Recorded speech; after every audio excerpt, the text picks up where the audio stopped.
type of things also, whatever activity we are doing, there has to be an inner peace within while doing the activity too. Right? So for that type of meditation, there has to be such an experience within that brings about an inner transformation. Because meditation, the real meaning of meditation would be, the real accomplishment of meditation would be, that brings about a real transformation of, that brings about a real transformation within ourselves, in our way of thinking, in our way of dealing with people, and in our personality traits, in our habits. So the key to this meditation is, this type of meditation is detachment. Now you say when we are busy, when we are doing day-to-day work, when we are involved into the work, at that time how can we be detached? It's fine when we are sitting in meditation and we are detached, it's fine. Right? But when we are involved into the things, daily activities, how can we say that we be detached and then we be involved? Right? But that is a challenge. And that is the power of meditation. So if we are practicing a true way of meditation, that meditation will surely give us that power that even while you are busy during different activities, you find yourself to be detached and yet peaceful. A balance. Now what is this detachment? Let us first understand this. Let us do one practical experiment to learn detachment. Okay. You all are seated on chairs. Let me also sit on one of the chair. Now this chair is fixed to the ground. Right? It's not on wheels. It's on the ground. And we are seated on the chair. Let us sit such a way on the chair that our back is with the back of the chair, our legs with the legs of the chair. Of course, this chair doesn't have any arms, but yet our arms tied to the chair, right? Like this. Right? So, as though we are stuck with the chair. Now, it's like I say, I'm not Sunita, but I am the chair. So each one of you, whatever is your name, whoever you are not that, but you consider yourself to be the chair. I and this chair are one. We are not separate. We are stuck. In India, we have this fevistic. This sticks very fast. What about your countries? Yes, any glue, which is a very fast sticking glue, and you have applied that and you're stuck to the chair. Okay? Now, I want to move this chair, say about 1 feet or just some inches from where it is. I just want to move it. I'm stuck, remember. My back is stuck, my legs are stuck, my arms are stuck, my hands are stuck. The whole body is stuck to the chair in such a way that chair and me are one. And now I want to move the chair. Possible? Possible? Yes? Possible? Yes? Possible? Yeah, if you right? move the chair. Huh? How? I'm stuck, no? My legs are stuck. This chair is fixed on the ground. Yeah, it is also stuck. Everything is stuck. Is it possible? No, it's not at all possible. Right? Now let us all stand up. I am Sunita now. I know I'm not chair. This chair is different, right? And now, if you want to move the chair. Yes? So easy, so easy. Yes? Please sit down. Thank you. So what do we learn from this? What did I learn? What is detachment? What do we learn? When I say I am chair, I am attached to the chair. Yes? I say I am chair, I am attached to the chair. I lose my identity as myself as Sunita, and my new identity is the chair. Now when I am into this new identity of a chair, I am so attached to it, so conscious of it. Yeah? If I want to move it also, I can't. In fact, I am the owner of the chair. The chair is my, what? It's a material object, right? It's not my owner, I am the owner. But yet when I am attached to the chair, what I became a slave to the chair. The chair holded me in such a way that I could not move the chair even a bit. Right? So when we are attached, what happens? We become slaves of those things to which we are attached. And they hold us. They hold us back. So we disempower ourselves. And what happens is then we lose our concentration, we lose all our mental peace, and we become stressful, we come into tension, right? We are not able to do what we want to do. We feel very disempowered that, oh, all the power is gone from us. Right? But the moment I say, okay, I am who I am, I know who I am, my identity, and I know that this one is something different, this is a chair, right? And I am detached. The moment I am detached, what happens? Yes, I am in my position of the owner, and so I can do whatever I want with the chair. The same applies with the situations. Same thing. Whenever we are into a situation, if we become attached with that situation, if we become problem-oriented, if we become a situation-oriented, and we think, okay, this is the problem, and it's me. I'm everything for this problem. Right? So what happens then? I'm not able to find out a solution.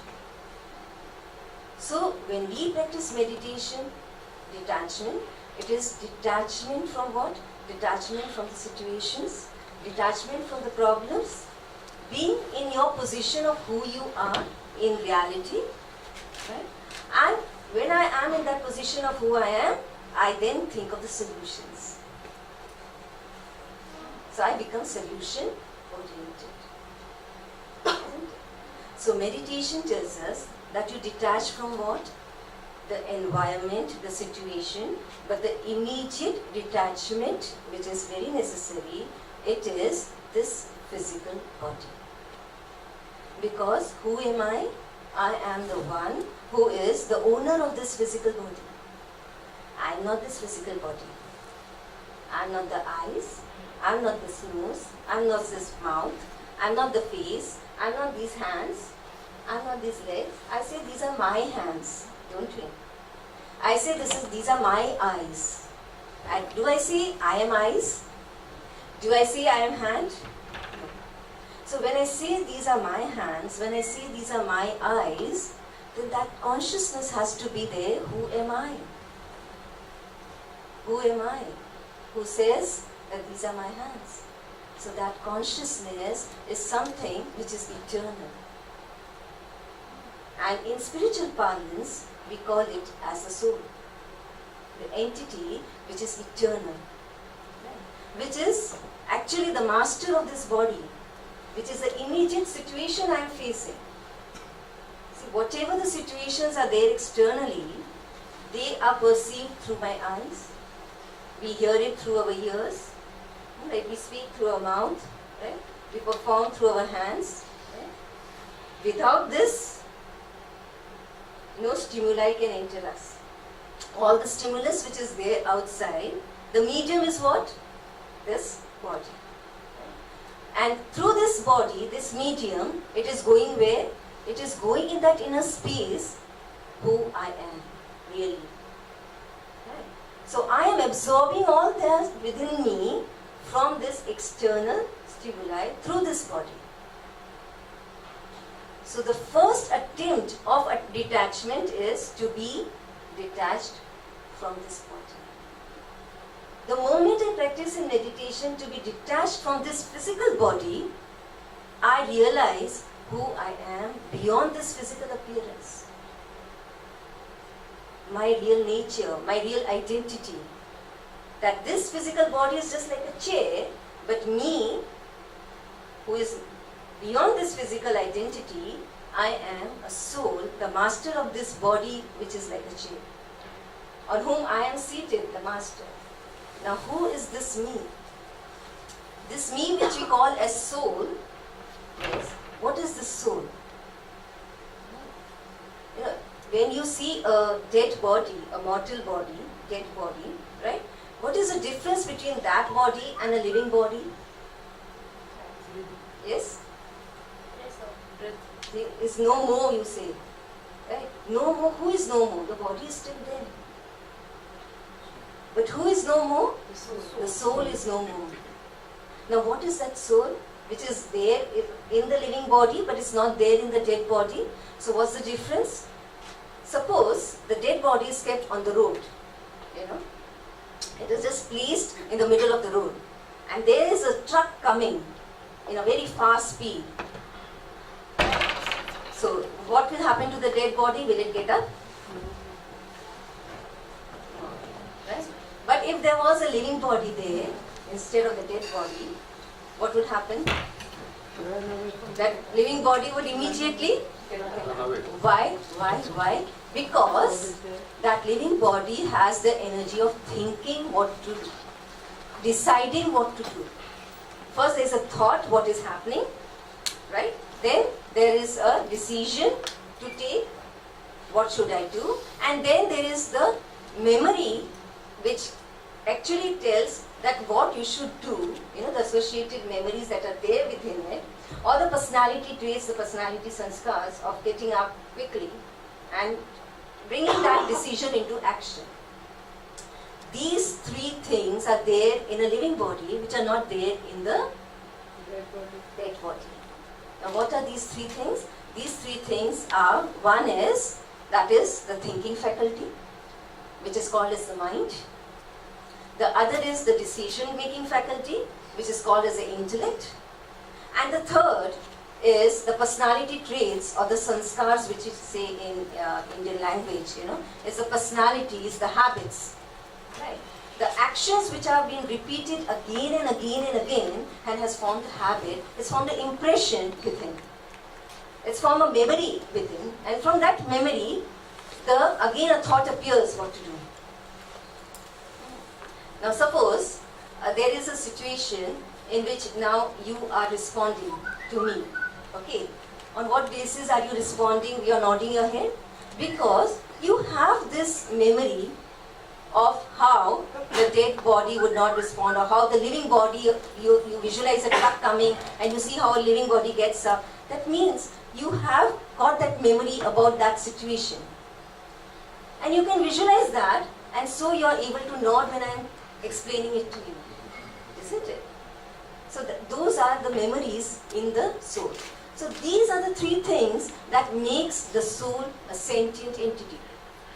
That makes this living body distinct from a dead body. And so that describes the definition of the soul. So who we are. So when I come back to me, when you said I want to just be myself. Right? So when I say I just want to be myself, so what I want to be, not this physical appearance.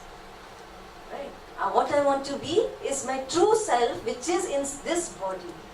And that is the soul. That is a healthy mind, a very, very strong and pure intellect, and a very, very positive personality traits. I want to be that. What has become? As we have been attached with this chair or with this physical body, we have started thinking about ourselves, started seeing and perceiving ourselves through this physical body, into this consciousness of this body. And so, what is there? We find the difference between gender differences. So then, there is that, the feeling of lust, when there is an opposite sex there, right? Opposite gender. Why? Because of the body consciousness. Now again, because of the body consciousness, I say, okay, I am in such and such position, and how dare you speak such nonsense to me? So, there is anger, right? Because of this body consciousness, again, there is greed, because I want so and so many things for this comfort of my body, for the luxuries of the body. So there is greed, right? And so there are different types of negativities that pop in. There is attachment with the individual, because we become so dependent on a person that we find our sense of security only when we are with that person. Otherwise, it's like we find we are so lonely. How can we go? We need a companion. We need to be dependent on that person. Right? And we become so dependent. It's another thing to have a friend. It's another thing to have someone with you. But it's another thing to be dependent, to be attached to that person, to be emotionally attached to such an extent that I lose all my energy for that. Right? And then there's another negativity that comes in because of this body consciousness, and that's ego, which is the very, very greatest negativity, biggest negativity. Right? The ego that, yes, this is I am. And that's the false impression about I am, and we have the ego.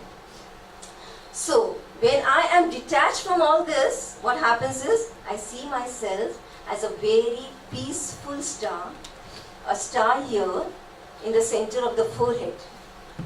The soul, we say, it resides here in the center of the forehead. Why do we say here? Now, if you see scientifically, when you just dissect this skull from here and from here, in the center here there is hypothalamus. And hypothalamus is considered to be the seat of emotions. Right? So what happens is, when we say that the soul is thinking, isn't it? So when we say that the soul is thinking, it is thinking how? Whatever it is thinking, the soul, right? It is also using this seat of emotions, the hypothalamus, the brain, and through the brain, because whatever the stimulus is coming through the eyes, through the nose, through the ears, through our sense organs, right? They go through this seat of hypothalamus to the soul. The soul there thinks, intellect decides, and again it gives the response back through this physical body. But who is the master? It is the soul, it's not the brain. The soul is actually using the brain to give the response to the stimulus. Right? So when we consider ourselves that, the scientists say that there is some metaphysical energy here which is seated. And that metaphysical energy which is here, it is ruling the brain. Now, when we become consciousness of that metaphysical energy, that is a soul, a point of light here, right? And automatically detached from this body, automatically what we'll find? That we are very peaceful. There's a state of peace in ourselves. You do it now. Just sit back straight. Just relax yourself, right? And just see that this body is like a chair and you are like a soul, a point of light here in the center of the forehead. Just visualize that there's a star, white star, come here in the center of the forehead. And you see that this physical body is separate and I am a star here in the center which is very separate. And I am peace, a peaceful star. Just give a thought to yourself and concentrate on that white star, that I am a star radiating the rays of peace.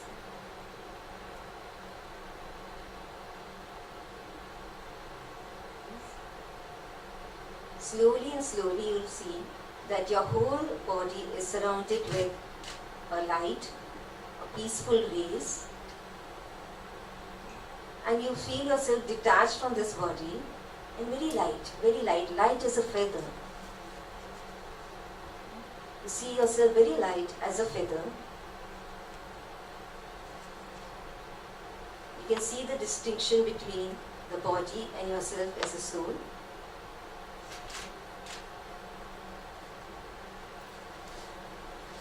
Feel the peace within.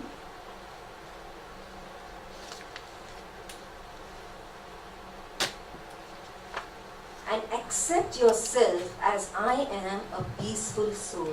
This is me, a peaceful soul, a shining star, a very peaceful, in the center of the forehead. I, the peaceful star, I am seeing through these eyes, I am seeing, listening with my ears.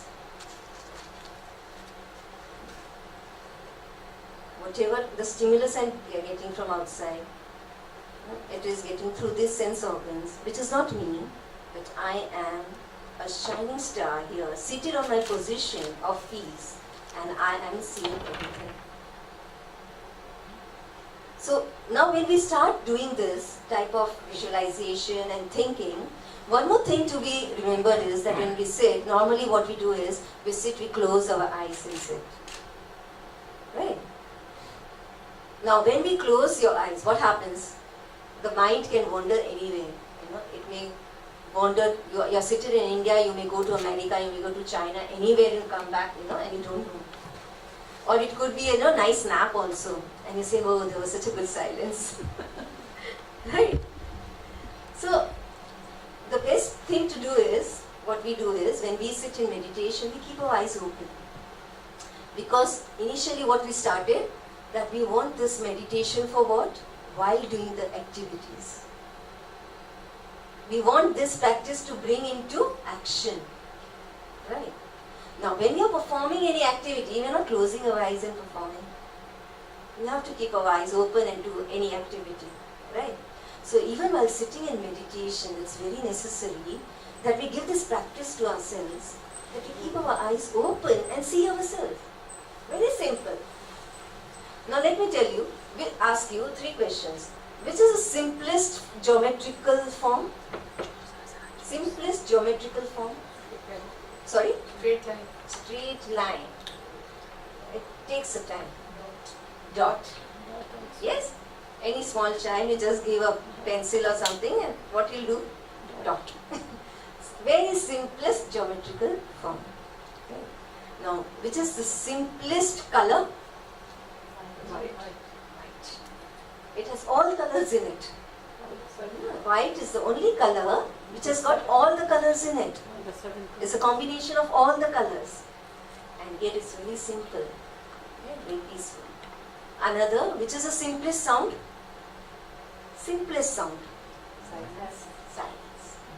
So simple meditation is to, in silence, you focus on a white dot here in the center of your forehead.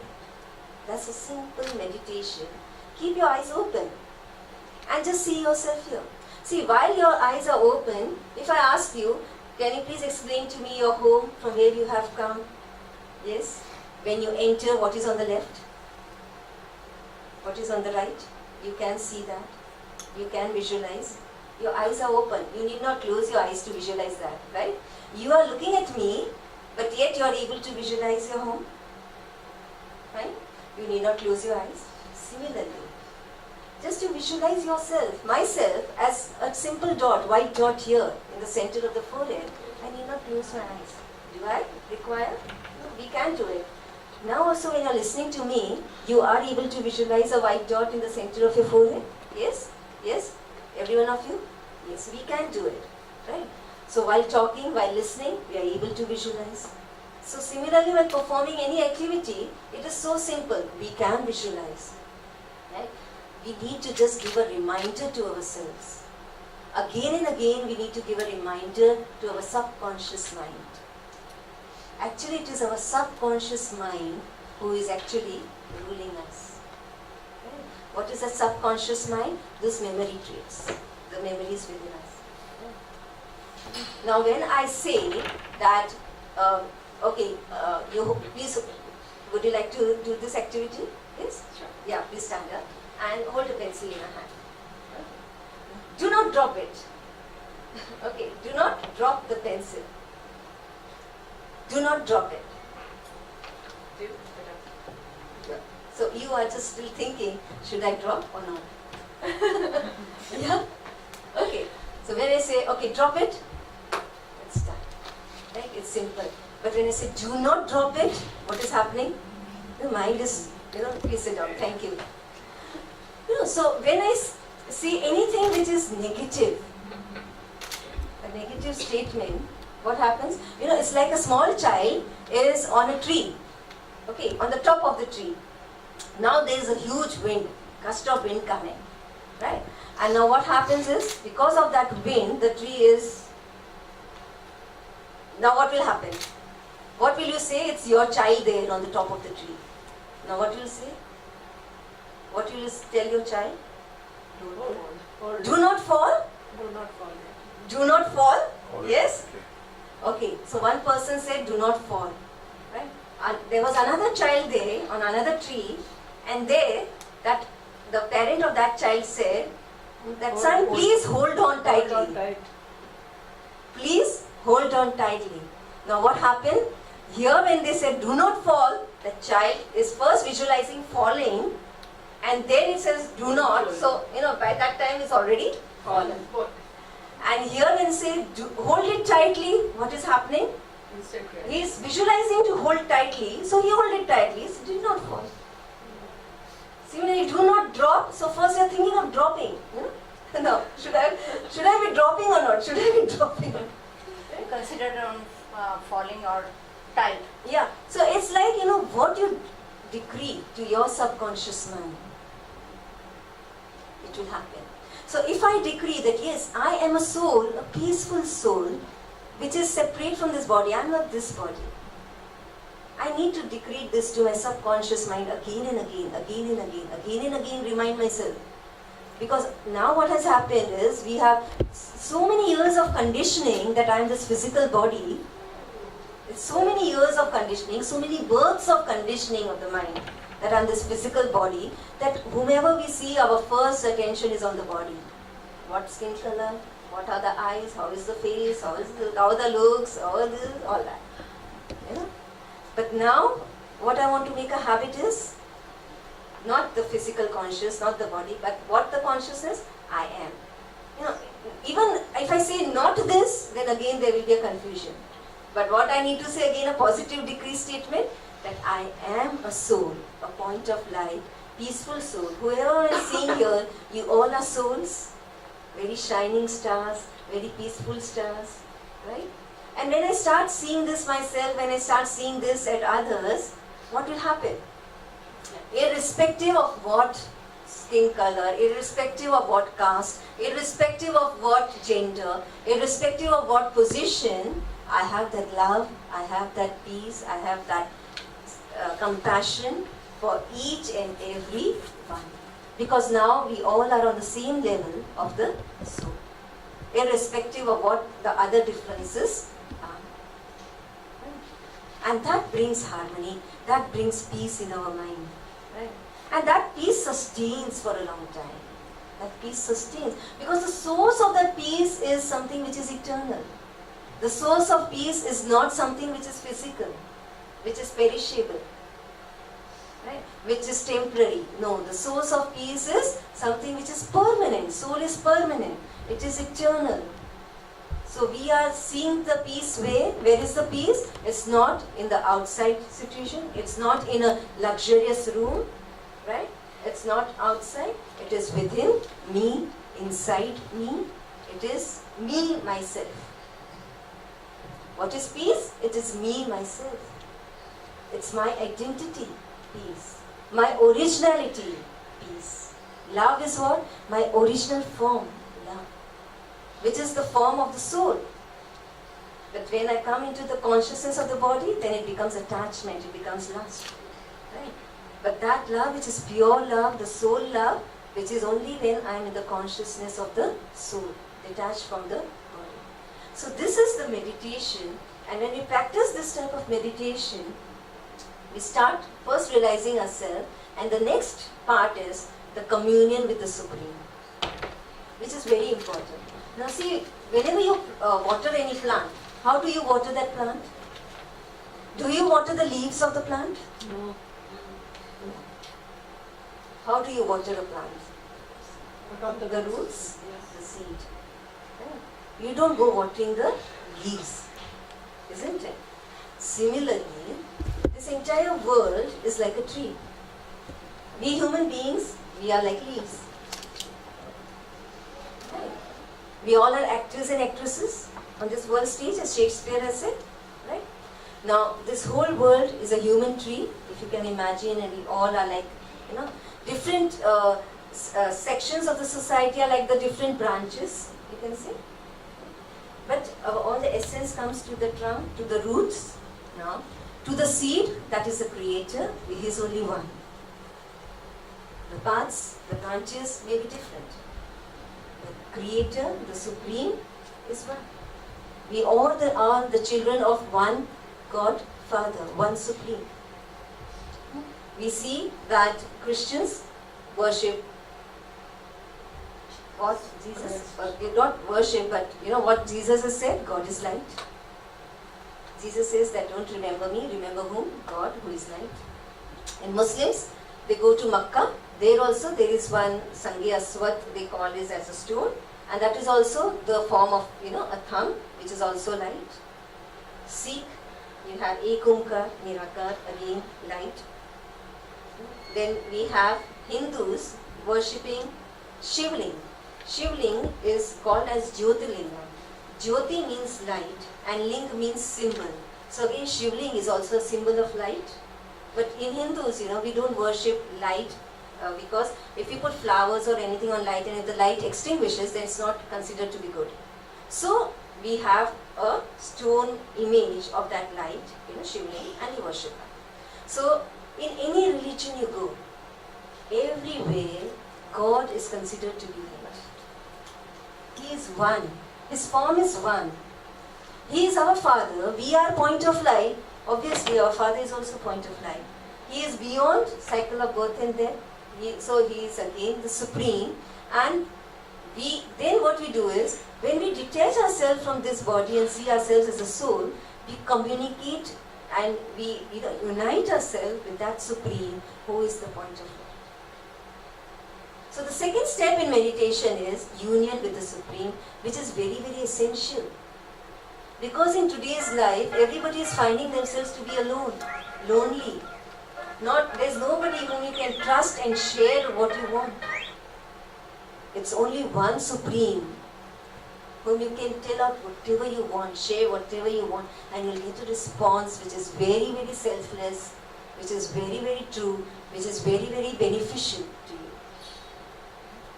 So it's very necessary that we have a communion with that supreme, because it is like planting the seed, it's like watering the seed. If we are having just only union with the leaves, what is going to happen? That leaf is there today, it may not be there tomorrow. That leaf may be at peace today, may not be at peace tomorrow. That leaf can, give me some sort of whatever the encouragement or whatever respect I want or whatever love I want today, but may not be there tomorrow. But the seed, if I have a connection with the seed, right, which is a source of all this love, peace, respect, everything, eternal source, who is always there, no matter whatever happens. So if I have this connection, then what will happen? I will become healthy. The plant becomes healthy or it grows when we water the seed, not the leaves. So we also will become healthy and will grow if we communicate ourselves with the supreme, the seed, the creator, and not the human beings. Yes. I have a question. Yes. There are people who are negative, there are people who are positive, right? Is it the soul which is negative, or the soul and the body, in communion with the consciousness, then becomes negative or positive? It is actually the personality traits, right, in the soul, which are either positive or negative. So the soul who has negative personality traits, how does that connect with God? Yes. The moment I say, see, we all are having negative traits within us, right? We all are having anger within us. We all are having greed within us to certain extent, right? So we all are having negative traits, but then we all are having certain positive traits also, right? So there's a mixture now. Now you have, say, in a bucket, water which is very dirty. And now you want to pour clean water. Now this bucket of dirty water is so heavy that you cannot just pick it up and throw out and then pour. It's a very tedious job. Right? So if I want clean water, what I do is open the tap of clean water, keep the bucket under the tap of the clean water, let that clean water come into the bucket. Now what is happening? That dirty water, it's coming up. Even the clean water is getting dirty. Even the clean water is becoming dirty. But wait, continue the clean water. Slowly what will happen? All the dirty water will go out, and then eventually what you'll have? Only clean water. So now, what is the Supreme? He is a tap of clean water. We all are having negative traits within us. We connect with the Supreme. Okay, through the meditation, we connect with the Supreme. First detach ourselves from this body, then connect. Very important. See, when the rubber wire, the current passes through the wire when the rubber coating is taken out. If the rubber coating is not detached from the wire, the current cannot pass through it. If we want the current of the Supreme to pass through us, we need to detach ourselves from this rubber coating of body consciousness. Right?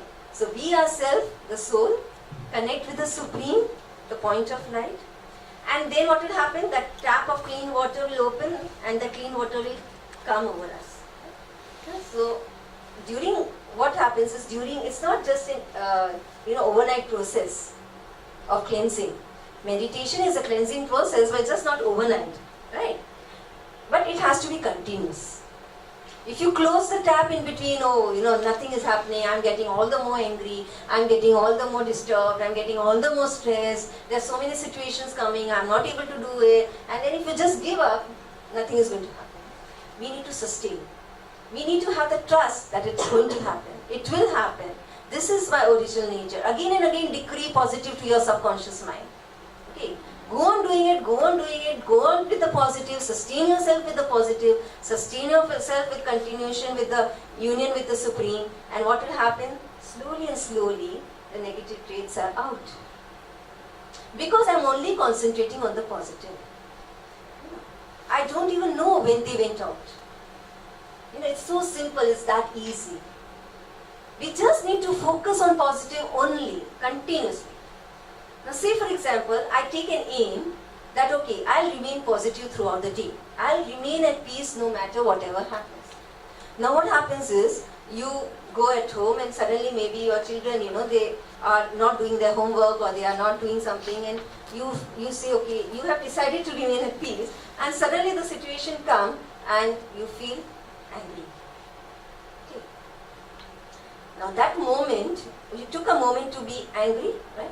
At that moment you remind yourself that no, I am a peaceful soul, okay? And now I need to behave peacefully. So the moment the anger is trying to come in, you give, that arrow is coming of anger and you shoot another arrow of positive. Okay. And you nullify that arrow of